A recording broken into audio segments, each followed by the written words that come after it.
아모스 8장 7절부터 14절 말씀까지 우리 함께 말씀을 봉독합니다. 여호와께서 야곱의 영광을 두고 맹세하시되 내가 그들의 모든 행위를 절대로 잊지 아니라 하셨나니 이로 말미암아 땅이 벼지 않겠으며 그 가운데 모든 주민이 애통하지 않겠느냐. 온 땅이 강에 넘침으로 애굽 강같이 뛰놀다가 낮아지리라. 주 여호와의 말씀이니라. 그날에 내가 해를 대낮에 지게 하여 백주의 땅을 캄캄하게 하며 너희 절기를 애통으로 너희 모든 노래를 애곡으로 변하게 하며 모든 사람에게 굵은 배로 허리를 동이게 하며 모든 머리를 대머리가 되게 하며 독자의 죽음으로 말미암아 애통하게 하듯하며 결국은 곤고한 날과 같게 하리라. 주 여호와의 말씀이니라. 보라, 내가 이를지라. 내가 기근을 땅에 보내리니 양식이 없어 주림이 아니며 물이 없어 가람이 아니요 여호와의 말씀을 듣지 못한 기갈이라. 사람이 이 바다에서 저 바다까지 북쪽에서 동쪽까지 비틀거리며 여호와의 말씀을 구하려고 돌아다녀도 얻지 못하리니 그날에 아름다운 처녀와 젊은 남자가 다 갈하여 쓰러지리라. 사마리아에 죄된 우상을 두고 맹세하여 이르기를 다나 내 신들이 살아있음을 두고 맹세하노라 하거나 브엘세바가 위하는 것이 살아있음을 두고 맹세하노라 하는 사람은 엎드러지고 다시 일어나지 못하리라. 아멘. 네, 이제 8장의 후반부를 우리가 오늘 읽고 있는데요. 오늘 7절 말씀에 보면 하나님께서 맹세하신다는 표현이 나와요. 이미 야고보서에서 2번 나왔던 표현입니다. 하나님께서 말씀하셨다 혹은 여호와께서 말씀하시되 이 정도만 해도 하나님께서 하시는 말씀이니 그 무게감이 굉장히 크죠.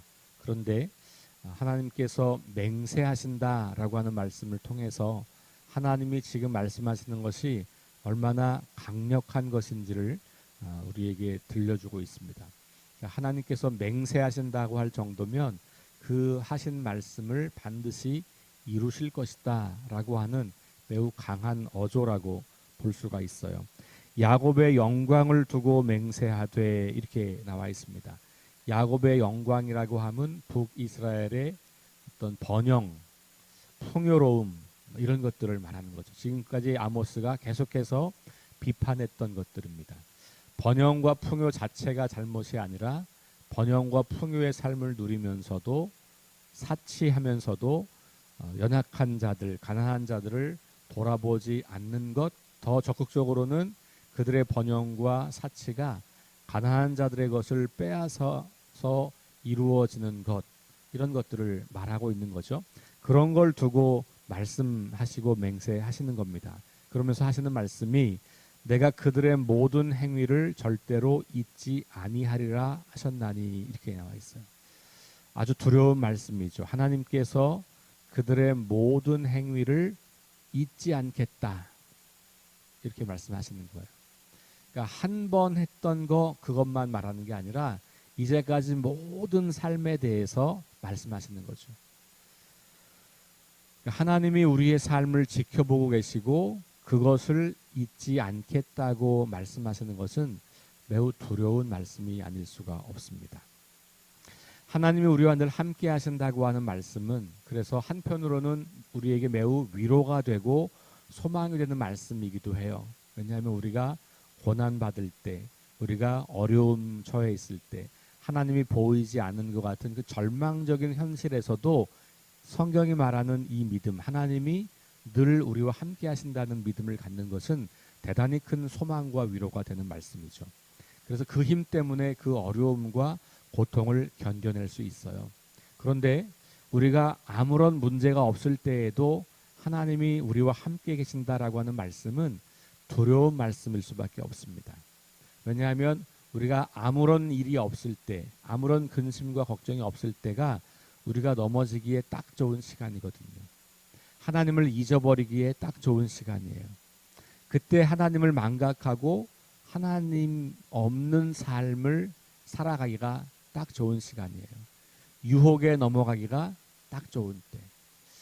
그래서 그 이스라엘이 지금 경험하는 것처럼 번영과 풍요의 시대에 하나님이 내 삶을 일일이 다 보고 계신다라고 하는 생각을 하지 못해요. 그리고 그 번영과 영광에 취해서 자기들의 탐심이 드러나게 되고 자기들의 연약함이 드러나게 되고 그들의 죄악의 그 마음들이 건드려지게 되고 그래서 끝없이 자기 중심적인 삶을 살아가거나 교만해지거나 할 때가 언제냐? 우리 삶에 걱정과 근심이 없어질 때예요.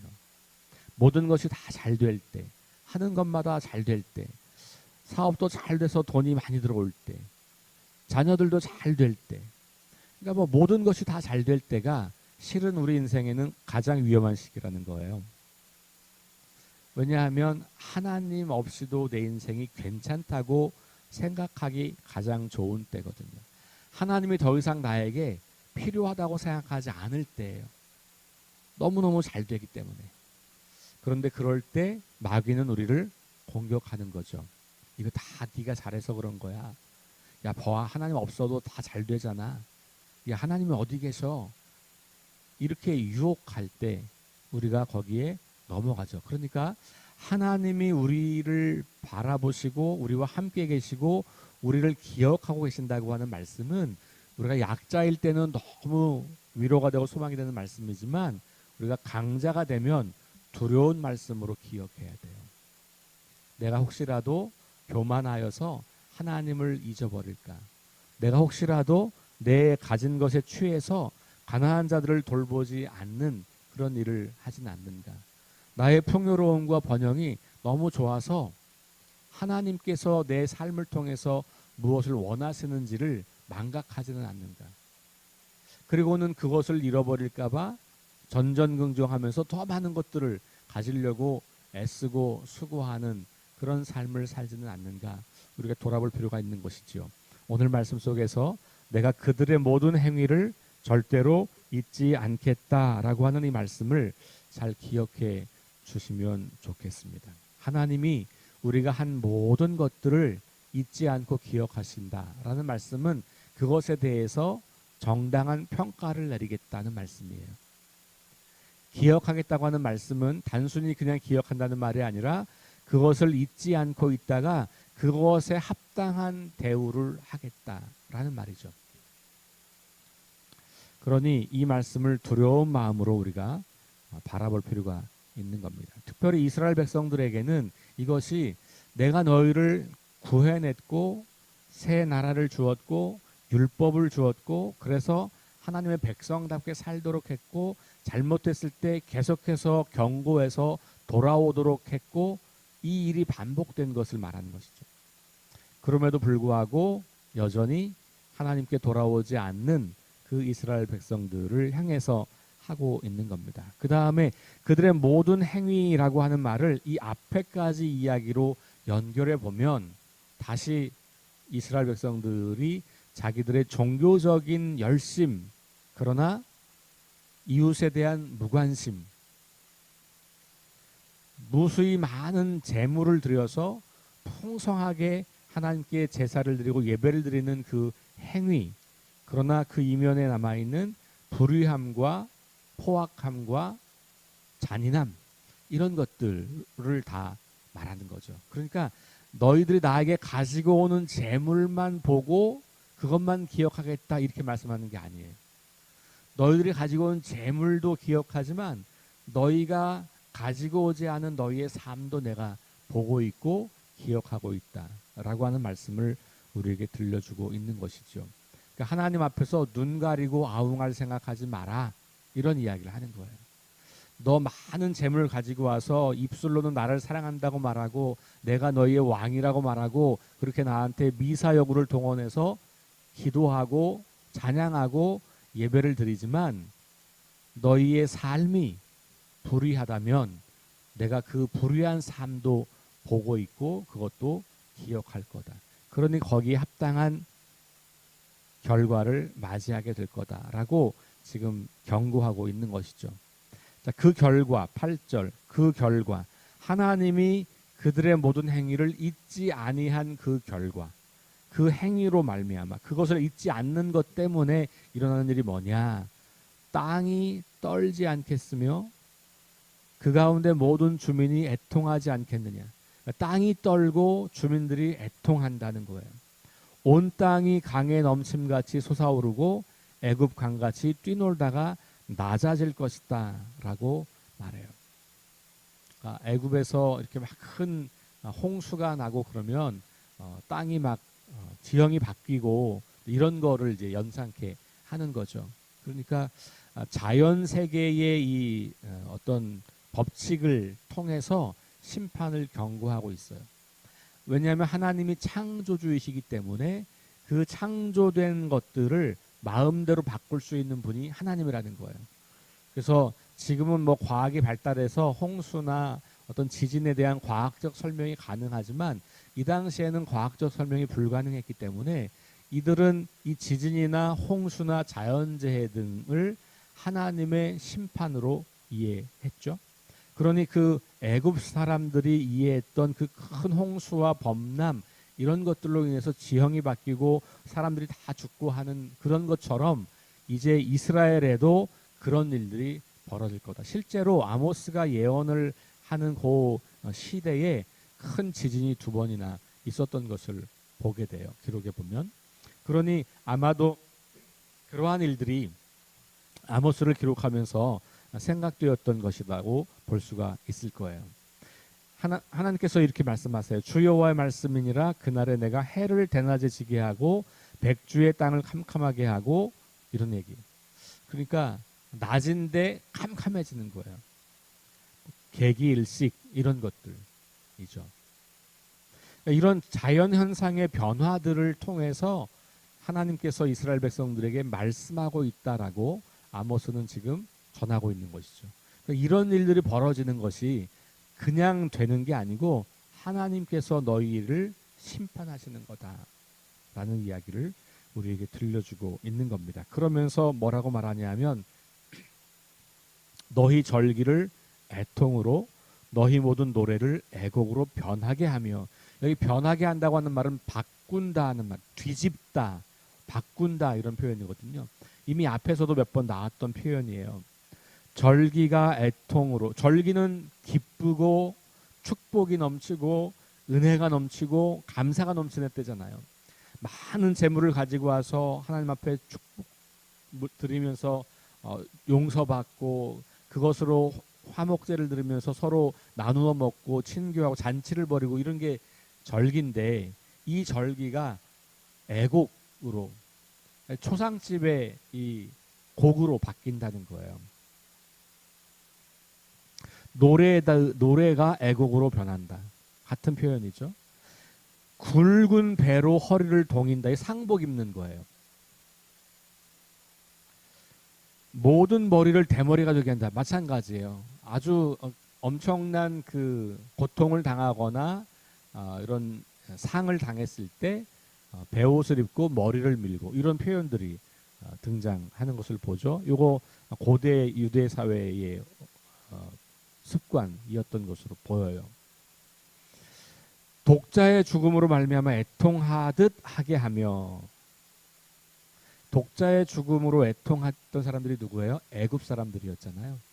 너희가 너희를 다스리고 못살게 굴던 그 애굽이 당했던 그 고통, 너희가 출애굽할 때 내가 너희에게 자유를 주어서 내 백성으로 삼아서 데리고 나올 때 너희를 억압했던 그 나라 애굽이 장자의 죽음을 맞이하여 애곡을 했었던 것, 그거 그때 너희가 나온 거다. 이거 기억하는 거죠.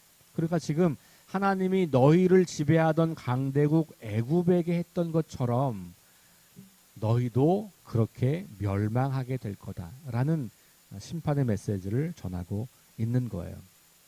결국은 곤고한 날과 같게 하리라. 그래서 결국은 이 기쁨과 즐거움과 감사와 축제와 같은 그 절기들, 다시 말하면 그 예배들이 다 사라지고 슬픔의 노래, 고통의 노래, 죽음의 노래만이 남게 될 거다라고 하는 비극적인 결말을 노래하고 있습니다. 11절로 넘어가면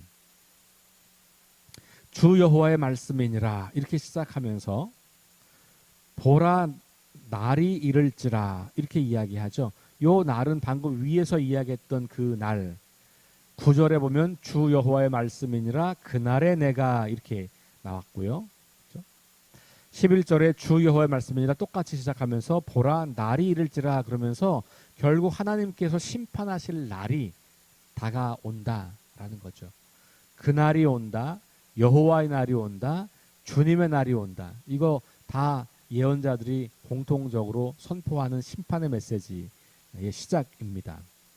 내가 기근을 땅에 보내리니 양식이 없어 주림이 아니며 물이 없어 가람이 아니요 여호와의 말씀을 듣지 못한 기갈이라. 그러니까 기근을 땅에 보내는데 이게 양식과 물이 없는 기근이 아니라는 거죠. 말씀이 없는 기근. 그러니까 이 두 가지로 해석이 가능해요. 하나님의 말씀을 전하는 예언자가 더 이상 없을 거다. 그래서 더 이상 하나님의 말씀이 들려지지 않는다라고 하는 것으로 해석이 가능하고, 또 하나는 하나님의 말씀은 여전히 들려지지만 너희가 그 말씀을 듣지 않는다는 거예요. 왜냐하면 그들이 원하는 말씀은 따로 있거든요. 우리에게 복을 빌어주고, 야 너희 뭐 살면 괜찮아, 그런 건 다 괜찮고 예배만 잘 드려, 기도만 많이 해, 헌금이나 많이 드려, 그럼 내가 다 용서해 줄게, 이거 듣고 싶은 거예요. 가난한 자를 돕지 않는 것 때문에, 불의한 삶을 사는 것 때문에 우리를 심판하신다고 하는 말씀 말고 그냥 우리에게 복 주시는 말씀, 아니 우리도 살기 힘든데 우리를 위로해 주는 말씀, 그런 말씀이나 좀 주세요. 그런데 그런 말씀은 더 이상 없다, 이런 이야기죠. 그러니까 두 가지 의미가 다 가능한 거예요. 오늘날 우리들도요, 성경이 있잖아요. 하나님 말씀이 우리에게 있잖아요. 그런데 말씀의 기갈을 느끼는 사람들이 있어요. 내가 원하는 말씀을 찾는 사람들이죠. 성경을 여기저기 뒤척이면서 내가 원하는 말씀만 찾는 거예요. 하나님이 우리에게 주시는 말씀을 찾는 게 아니라, 하나님이 우리에게 주시려고 하는 필요한 말씀을 찾는 게 아니라 내 욕망을 위한, 내 편의를 위한, 나만을 위한 말씀을 찾는 사람들이 많이 있는 거죠. 그런 사람들에게는 말씀이 기갈인 거죠. 필요할 때만 찾으니까.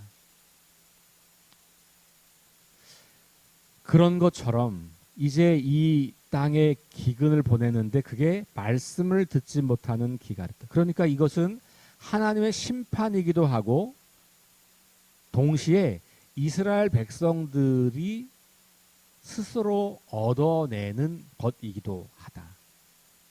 그러니까 하나님의 심판이라고 하는 것이 하나님이 직접 치시는 것도 있지만 우리가 무엇인가를 잘못하면서 계속해서 그 일이 꼬이게 되는 것도 일종의 심판처럼 우리가 생각할 수 있는 것이죠. 그걸 로마서는 뭐라 그랬어요? 내버려 두사, 이렇게 표현하고 있죠. 하나님께서 이 사람들의 죄악을 그냥 가만히 두셔서 그들이 더 큰 죄악으로 들어가게 하신다는 거예요. 그러니까 여기 말씀의 기갈이다라고 하는 것 두 가지로 다 해석이 가능하다. 그렇게 되면 사람들이 말씀을 찾아서 여기저기 헤매요. 12절, 이 사람이 이 바다에서 저 바다까지, 북쪽에서 동쪽까지 비틀거리며 여호와의 말씀을 구하려고 돌아다녀도 얻지 못한다. 다시 말씀드릴게요. 두 가지, 하나는 찾을 수 없어서 더 이상 말씀이 들리지 않아서이기도 하지만 분명히 말씀은 있지만 내가 듣고 싶은 말씀이 아니기 때문에, 내가 듣고 싶은 말씀만 찾아서 돌아다니는 것이죠. 오늘날 이 시대에는 그러다가 이단에 빠지는 사람들이 너무 많잖아요. 여러분, 이단들에 빠지는 사람들은요, 말씀을 사모하는 사람들이에요. 놀랍게도 교회가 제대로 말씀을 들려주지 않기 때문에 우리는 다른 데 가서 말씀을 배우겠다, 이런 사람들이 되게 많은 거예요. 근데 정말로 그들에게 들려주는 복음이 없어서이기도 하겠지만 그들이 듣고 싶은 메시지가 없기 때문이기도 한 것 같아요. 여러분, 그러니 말씀을 찾는다고 하는 것은 굉장히 중요한 건데 우리가 내가 원하는 말씀, 내가 듣고 싶은 말씀을 찾고 있는 건지 아니면 하나님이 우리에게 주시는 말씀을 찾고 있는 건지를 살펴볼 일이에요. 그래서 성경은 생각날 때 가끔씩 여는 책이 아니라 매일 꾸준하게 규칙적으로 읽어야 하는 책인 거예요. 우리가 밥을 어쩌다 한번 한 열흘 굶다가 한번 먹는 거 그런 거 아니잖아요. 매일 그것도 하루에 3번씩 규칙적으로 동일한 시간에 먹는단 말이에요. 왜? 그래야 우리가 건강하니까. 어제 말씀대로 말하면 균형 잡힌 건강, 균형 있는 삶을 살게 되기 때문에 그런 거거든요. 하나님 말씀을 매일 규칙적으로 먹는 것이 우리 삶을 균형 있게 만들어 가는 거예요. 말씀을 찾는다는 것은 그래서 내가 규칙적으로 말씀 앞에 서고 내가 원하지 않는 말씀이지만 그 말씀이 하나님 말씀이라면 그 말씀을 내가 받으려고 해야 하는 거고 그 말씀을 소화시키려고 해야 하는 거고 그 말씀대로 살아가려고 해야 하는 것이죠. 그게 말씀을 진정으로 찾는 것이다 라고 하는 거죠. 지금 이스라엘 백성들은 말씀을 찾는 것처럼 보이지만 어찌 보면 말씀을 찾는 게 아니라 자기의 욕망을 쫓고 있는 것이죠. 자기의 필요와 자기의 만족을 추구하고 있는 것일 수도 있겠다. 우리 그런 경고로 이 말씀을 들어볼 수 있습니다. 그날의 아름다운 처녀와 젊은 남자가 다 갈하여 쓰러지리라. 그러니까 젊은 사람들은 미래이잖아요. 이 젊은 사람들이 말씀이 없어 다 쓰러지는 거예요. 더 이상 미래가 없다는 거예요. 자, 14절에 사마리아의 죄된 우상을 두고 맹세하여 이르기를 이렇게 시작해요. 사실 이제까지 사마리아 죄와 우상을 연결한 것은 없었어요. 한 번 나왔나? 뭐 그래요. 그런데 오늘 여기서는 이것을 우상과 연결을 시켜요. 그러니 우리가 흔히 아는 것처럼 금송아지를 만들어서 드린 것 때문에 우리가 이스라엘을 심판했다라고 생각할 수 있겠지만 이스라엘 전체의 우리가 이제 모습을 보면 그런데 사실 이스라엘 백성들이 베델과 단에서 예배를 드릴 때 처음에 여로보암이 야 이게 여기 있는 송아지가 너희를 애굽에서 탈출하게 한 하나님이야 라고 말해서 우상 숭배가 되었잖아요. 그런데 그렇다고 이스라엘 백성들이 거기 왔을 때마다 그러면 우상을 섬겼느냐 그렇게 보기는 어려워요. 그들이 거기서 하나님께 예배를 드린 거죠. 그러니까 이스라엘이 시작되면서부터 북이스라엘은 늘 우상만 섬겼다 이렇게 본다는 건 좀 어려운 일이에요. 그리고 아모스에서는 단 한 번도 그 베델이나 이런 브엘세바나 이런 곳에서 드리는 예배가 잘못된 예배라고 말하지 않아요. 근데 여기서 우상이라고 말한다. 그러면 일반적으로 우리가 알고 있는 그다음에 그동안 우리가 북이스라엘 전체의 역사를 봤을 때 우상이라고 하는 것, 금송아지라고 하는 것 이걸 포함할 수 있지만 아모스가 강조하고 있는 것은 너희가 하나님을 예배한다고 했지만 실은 너희를 예배한 거다라고 하는 맥락으로 읽을 수가 있겠죠. 왜냐하면 아모스가 계속 그 이야기를 한 거잖아요. 이제까지 이런 얘기를 했는데 마지막에 와서 갑자기 딴 얘기를 하진 않을 거 아니에요. 그러니까 여기서 말하는 우상이라고 하는 것은 너희는 하나님을 예배한다고 예배했지만 너희 자신을 예배한 거야 라고 해석하는 게 훨씬 더 좋은 해석입니다. 그 방금 위에 있는 거랑 똑같아요. 말씀이 있지만 너희가 듣고 싶은 말씀만 찾아서 헤매기 때문에 그런 말씀을 더 이상 얻을 수 없는 것처럼 이스라엘 백성들이 드렸던 수많은 예배가 하나님을 향한 예배라고 그들은 믿었지만 하나님 보시기에는 내가 아닌 다른 신을 섬기고 있는 것. 이름이 같다고 그 내용이 같을 수는 없잖아요. 이름은 같지만 내용은 다를 수 있는 거죠. 그러니 우리는 껍데기인 이름을 붙잡고 있는 게 아니라 내용을 붙잡고 있어야 하는 거죠. 그러니까 하나님에 대한 지식이 굉장히 중요하고 하나님을 알아가는 것이 굉장히 중요해요. 왜냐하면 우리가 하나님을 예배하는데 성경이 말하는 하나님은 모르고 내가 만든 하나님을 예배한다면 그게 우상숭배라는 거예요. 그러니 이건 굉장히 심각한 말씀이죠. 아모스가 우리에게 들려주는 것은 우리의 이 종교 활동, 우리의 이 예배 행위, 우리의 모든 거룩한 경건의 행위들을 다 다시 처음부터 돌아보게 만듭니다. 그러면서 너희가 그렇게 예배하는 그 장소에서 뭐 그 신들이 살아있음을 두고 맹세한다. 그렇게 한다고 해서 그게 될 일이 아니다. 라는 이야기를 합니다. 마지막에 다시 이야기해요. 다시 이야기하기를 사람은 엎드러지고 다시 일어나지 못한다. 이렇게 나와 있어요.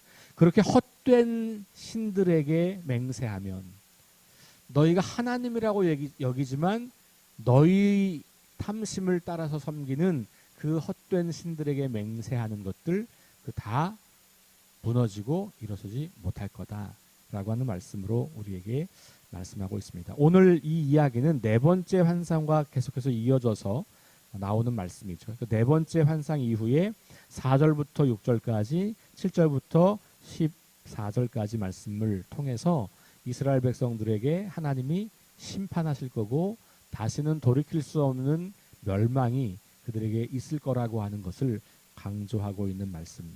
오늘 말씀 가운데서 우리가 다시 기억할 것, 하나님은 우리의 모든 행위를 기억하시는 분이고 거기에 합당하게 대우하시는 분이라고 하는 것. 그리고 하나님의 말씀의 기근을 경험하는 사람들, 그것이 어쩌면 우리의 모습일 수도 있겠다는 생각을 함께 해보게 되는 거죠. 오늘 이 말씀 붙잡고 하나님의 말씀 앞에서 두려운 마음으로 하나님을 찾아가고 하나님을 예배하고 하나님을 사랑하는 저와 여러분 될 수 있기를 주의 이름으로 축원합니다. 기도하겠습니다. 하나님 감사합니다. 주신 말씀을 기억하며 두려운 마음을 갖습니다. 하나님이 우리의 모든 삶을 지켜보고 계시고 그것을 기억하신다고 하는 말씀 앞에 우리는 두려울 수밖에 없습니다. 다시 하나님 앞에 나아옵니다. 우리가 만들어 놓은 하나님이 아니라 성경이 우리에게 보여주시는 그 하나님을 찾고 그 하나님 앞으로 나아갈 때 그 하나님 앞에서 우리가 다시 하나님의 회복과 구원과 치유의 능력을 경험할 수 있음을 믿습니다. 주님, 오늘도 우리 가운데 함께 하시고 우리가 그 주님을 찾고 그 주님을 알아가고 그 주님을 사랑하는 복된 하루가 될 수 있도록 인도해 주셔서 우리가 열심으로 드리는 모든 종교 행위들, 예배의 행위들이 헛된 우상이 되지 않고 참되신 하나님을 예배하는 거룩하고 복된 일이 될 수 있도록 역사하여 주옵소서. 예수님 이름으로 기도합니다. 아멘. 우리 함께 합심해서 기도합니다. 성령의 능력으로 하나님 나라를 증언하고 살아내게 하소서. 하나님 말씀이 기준되게 하소서. 질병, 전쟁, 자연재해, 가난, 억압으로 고통당한 사람들을 치유하여 주소서. 거룩한 습관을 형성하여 균형 있는 성장을 이루게 하소서. 다음 세대에게 하나님 나라 복음을 전수하게 하소서. 창조질서 회복을 위해 힘쓰게 하소서. 하나님의 이름과 하나님의 나라를 위해 살아가게 하소서. 함께 기도하겠습니다.